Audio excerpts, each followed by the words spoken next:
Welcome to part 4 of our lecture on the 60s. In this lecture, we'll wrap up what's going on in the 60s. In our last video, we discussed the hippie movement and the countercultural movement. Those sort of events which were sort of criticisms of what was happening in the United States at this time, especially taken up by young people. One of the core things that we see from the civil rights movement and these activist movements in the 60s were that a lot of younger people are standing up and trying to change the issues of what they see in society. So in this video, we're going to discuss things like the civil rights movement, but not only for African Americans. We're going to also talk about Native Americans and the Chicana movements as well. This PowerPoint that was part of part 3 and this part 4 lecture is going to be provided on Blackboard, so you have access to all those slides. So if I move a little fast and stuff, you don't get a chance to write these things down, don't worry. They are going to be on Blackboard, so you could view them then. So now, as the civil rights movement of the 60s was taking place with its marches and boycotts, sit-ins, and nonviolent protests, especially by the NAACP and Martin Luther King, who were major leaders of those movements. Many embraced the more militant message of the Black Power movement, and one of its leaders, Malcolm X, who was a Nation of Islam minister, who encouraged many African Americans to pursue freedom, equality, and justice by any means necessary. So Malcolm X, he was born on May 25th, 1925. He was a Muslim, a black Muslim, and he was born in Omaha, right? So he became a civil rights leader that promoted black supremacy. But he saw that in this time that he was living in of deep segregation, right? He grew up in a time where there was a huge part of our country which was deeply racist, deeply against African Americans and their success. And Malcolm X just wanted to ensure that his fellow African Americans were lifted up, that they were seen as equals, and that they could succeed in America. So you see a lot of correlations between Martin Luther King and Malcolm X in that regard, right? Wanting equality, wanting African Americans to succeed in the country, but the processes of which they approach civil rights was vastly different, as we'll talk about. So prior to his death, Malcolm X and the NOI, right, that Nation of Islam that he was a part of, emerged as a radical alternative to the radically integrated and largely Protestant approach of Martin Luther King Jr. Malcolm advocated armed resistance and defense and safety of the well-being of Black Americans, saying, "I don't call it violence when self-defense. When it's self-defense, I call it intelligence." Malcolm X, this is where he differs from Martin Luther King. Remember, Martin Luther King preached nonviolence, right? That sort of like going back to the Bible, because he was a Protestant minister, that if you're hit, do what Jesus did and turn the other cheek, right? So that's why he wanted the civil rights movement to be a peaceful movement. Malcolm X is saying, no, if someone hits you, if someone mistreats you, you need to push back, because unless you push back, they're going to continue to push you down. So two different views on how to approach civil rights. And Malcolm argued that African Americans can never gain true equality in America unless they took it for themselves, and even by violent means if necessary. So King, just an example of the differences between King and Malcolm X, right? King and the NAACP preached nonviolence and publicly condemned Malcolm X and his more radical group, the Black Panthers. Now, in American history, the Black Panthers and Malcolm X, they sort of get this bad rep for being a military group, and that Martin Luther King's civil rights movement was good because it preached nonviolence, right? But uh, but there was some good and bad that we need to consider about Malcolm X and the Black Power movement. That really they weren't entirely militaristic. Of course, some of them were. Some of them were more radical in the Black Power movement and were militant. But other times they just wanted to support African Americans. They had things like soup kitchens and stuff, and support systems to try to lift African Americans up.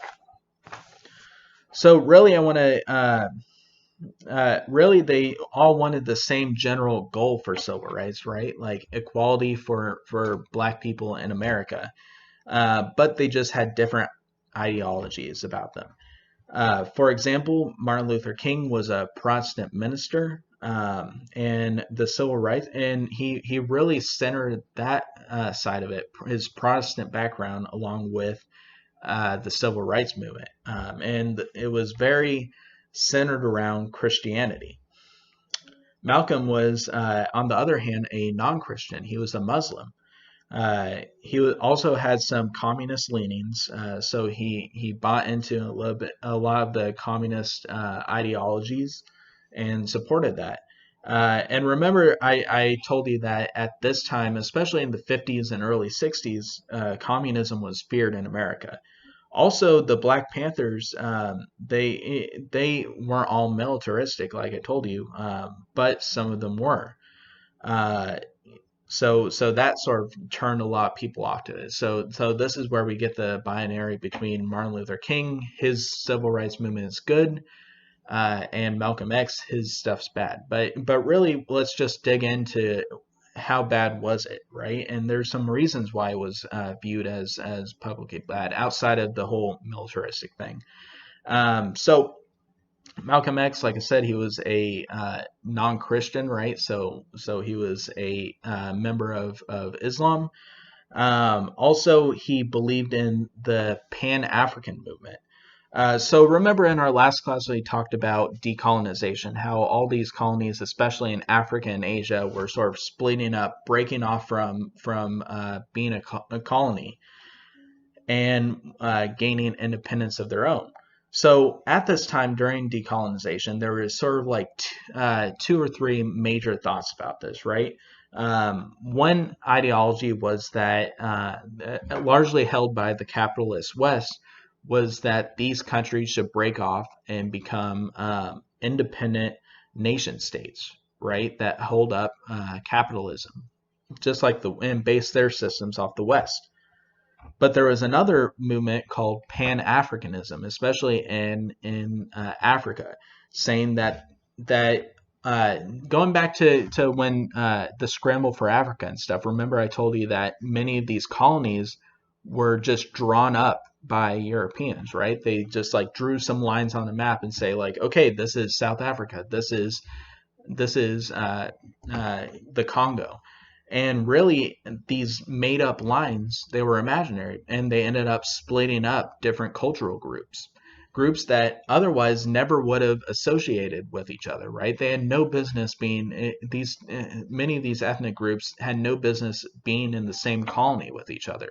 In a lot of cases during colonization and imperialism, places like Germany and England, they pit a lot of different ethnic groups against each other, right? So going through this decolonization movement, there was this idea floating around like, hey, these countries as they are, they don't make any sense, and they caused a ton of problems. So instead of having these nation states drawn up by what the Europeans said they should be like, let's just create a Pan-African movement, a United States of Africa, as it were, where they believed that Africans had the shared experience with each other through colonization, the shared history going back thousands and thousands of years, and that they should all unite into a single Africa, right? Reject the Western model put on them, reject communism put on them by the Soviet Union,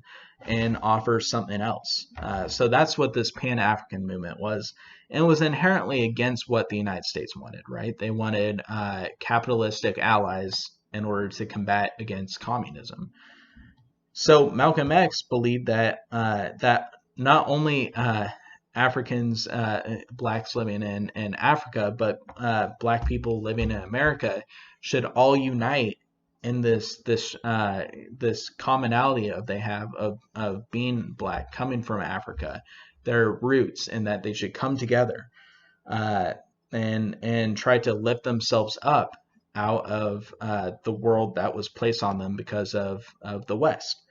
So Malcolm X was a huge supporter of the Pan African movement, which again is sort of what made him lose some points among many other people. Many people at this time just viewed Malcolm as too far radical, right? Too radical, and not as sociable as Martin Luther King. So keep that stuff in mind, right? That these biases that people had against the Black Power movement, right?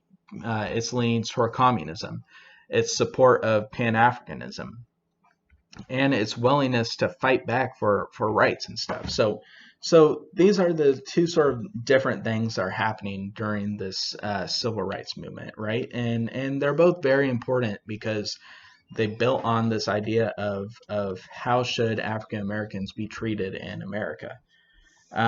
So, but African Americans were not the only Americans struggling to assert themselves in the 1960s.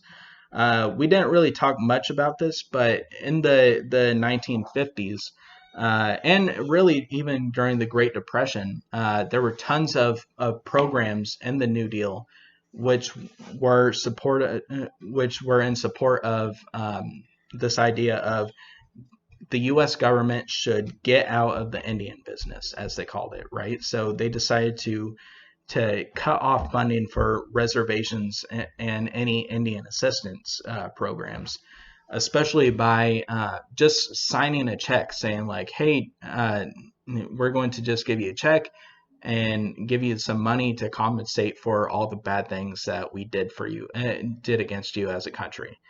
So we're good now, right?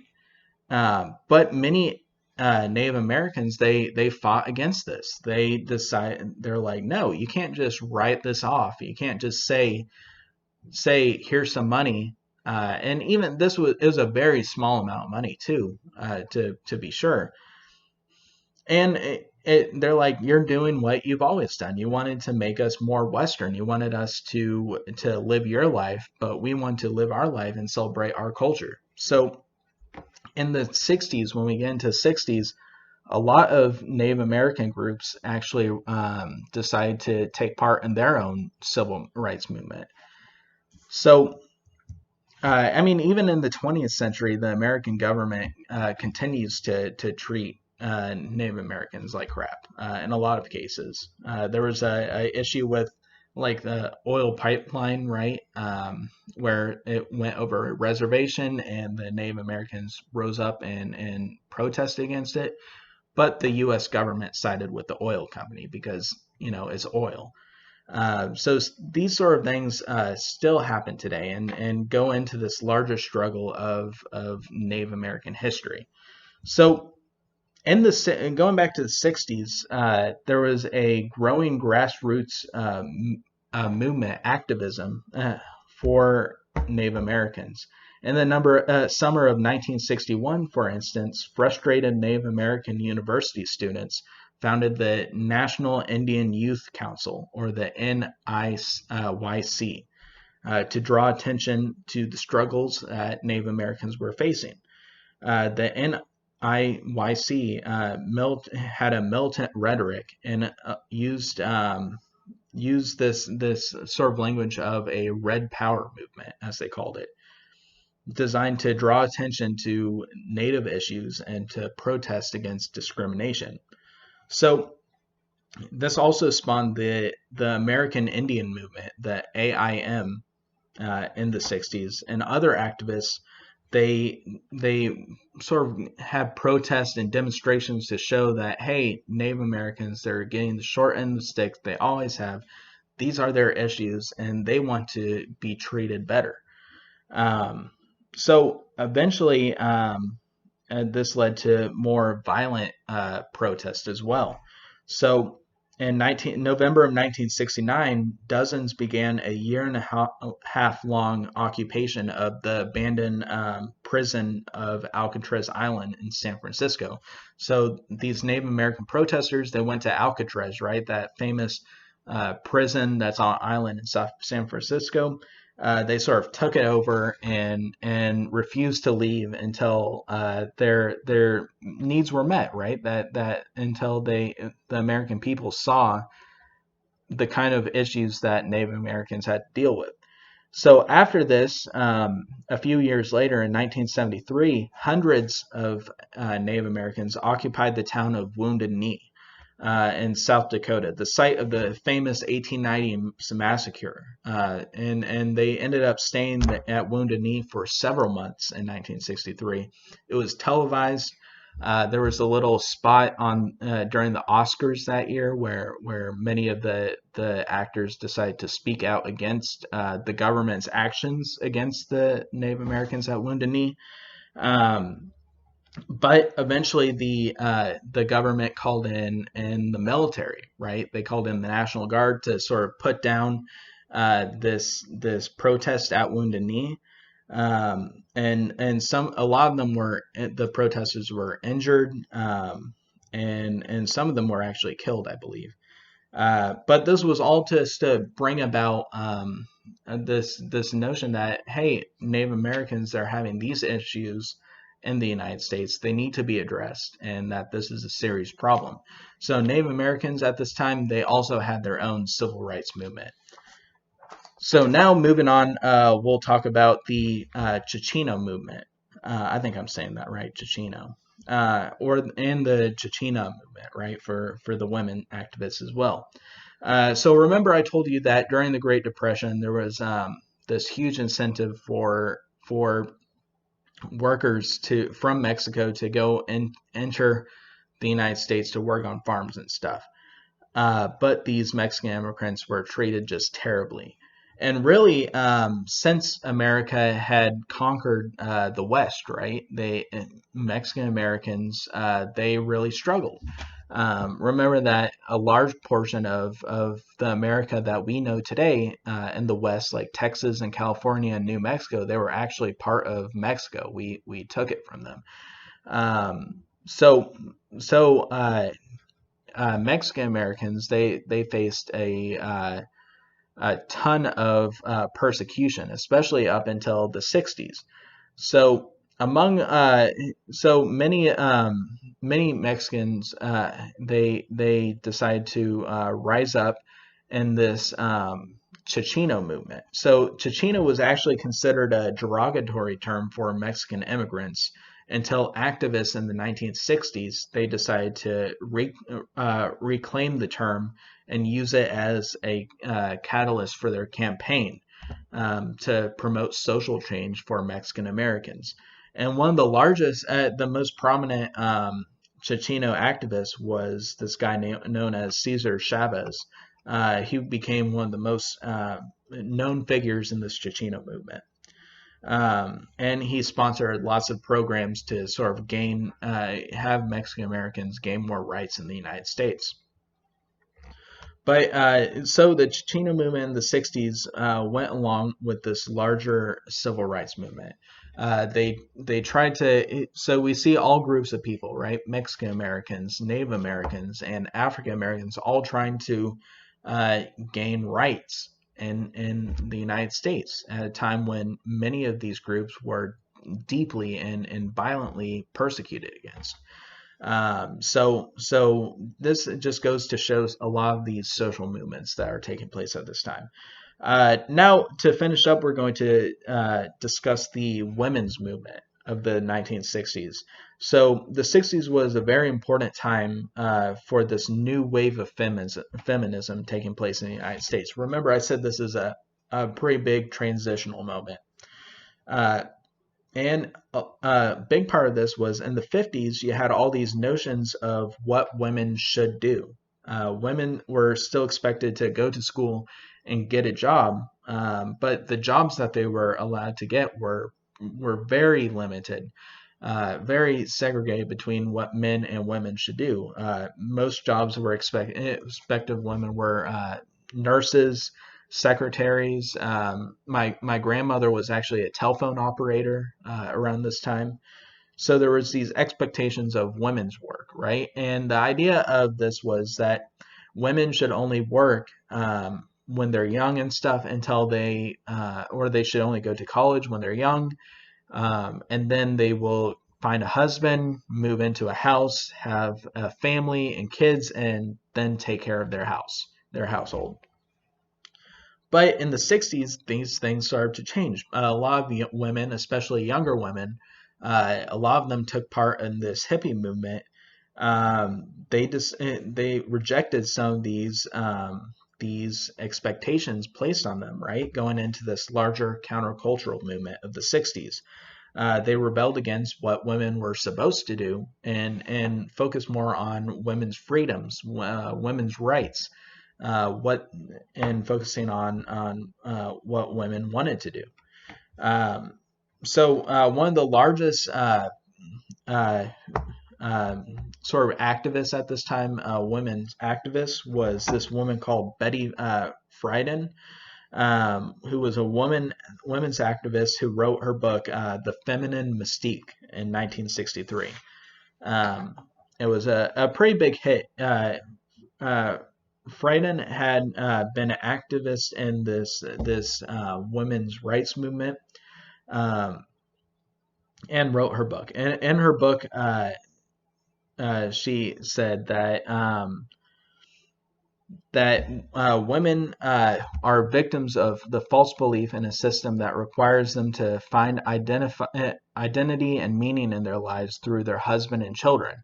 That women lose their identity in their family, particularly in suburbia, and that new technologies like the dishwasher and the vacuum cleaner and the washer and dryer machine made household work less strenuous, less difficult, but as a result, it made women's work less meaningful as well. So the feminine mystique sort of offered this alternative that there's more to women's life than getting married and having kids and a family. That women could be individuals too, and that they should fight against losing their identity by subscribing to this idea that in order to be a good woman, you need to be a wife, essentially. So these ideas were sort of revolutionary at the time, and they were it was pretty big. I will note that with the technologies thing, very interesting. I read one book, I can't come to mind, but in graduate school we talked about this one book where they talk about, even though all these technologies were coming out, right, for the household, all these appliances meant to make women's lives easier, right? In reality, because you have these things that make these previously longer tasks shorter, it opens up the day for women to do more and more tasks, right? So instead of spending all your day cooking, right? Wives were also like, okay, well, now you just put it in the oven, right? Put your Jell-O mold in the fridge, and you can move on to doing the dishes. You can move on to doing your laundry, right? With all these new machines, you can move on to vacuum cleaning your house. So even though these new technologies made these separate tasks shorter, it opened up women to this expectation that women should do even more work by doing many tasks in a day instead of one single large task. Does that make sense? Well, you can't respond to me, so I'm going to say that does make sense to you. So the feminine mystique, this sort of brought, and this sort of highlights this idea of the women's movement at this time. What some women were thinking, how some women's critiques of the society that they lived in, and wanting to see that women gain more equality, right? That new jobs open up to women. That women could be, I don't know, part of sales or something, or could do whatever they want. They could become doctors or whatever, and that this new notion that women should get paid as much as men. Uh, so in the 60s, all these issues were sort of brought to light and heightened, and lots of women took part in protests and demonstrations to show like, hey, women deserve equal rights too. But some can argue that this has never truly been achieved, that women are still trying to achieve this in America today. When we talk about the 70s in our next lecture, I'll show you how this movement, now that these ideas are out there, how they translate, and how some changes actually did happen, major changes for women in the United States. All right, so that's pretty much all I have for you today. And thank you for tuning in and listening to me talk about the 60s. I hope you found it a little interesting too. So we discussed things like the hippies movement, the civil rights movement. We talked about how the political feelings of some younger generations. Also, I want you to keep in mind that especially with the women's movement, there was lots of criticism against this, especially amongst many traditionalists as well.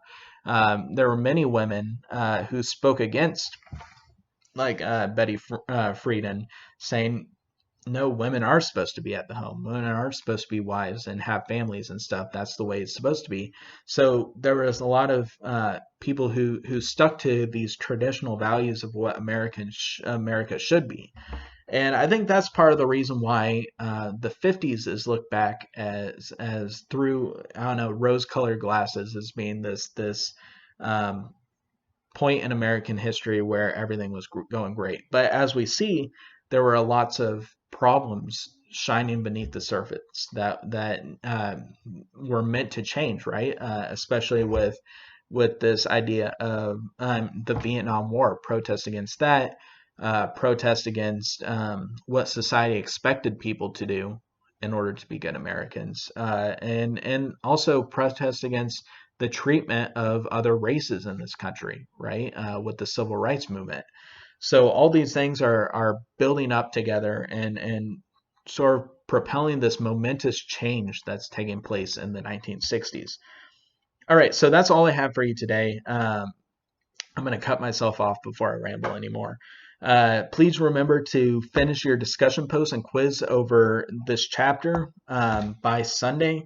Also, remember that when you get back from spring break, you have your SLO essay due. Remember, that's pretty much weighted like a whole exam, right? So please, if you have any questions about that, refer to the syllabus. But also, you can email me with any questions. If you have your essay already done during spring break, maybe I could take a look at it and give you some comments so you can fix those if you want to do that. We only have a few more lessons left until the end of the semester, so please keep up with your assignments. Keep logging on to Blackboard, and thank you for your participation. If you have any questions, please email me. Have a good day. Have a good spring break. I'm sure many of your plans are disrupted for spring break, but I hope you have a good time during this next week, and I'll see you in the next video.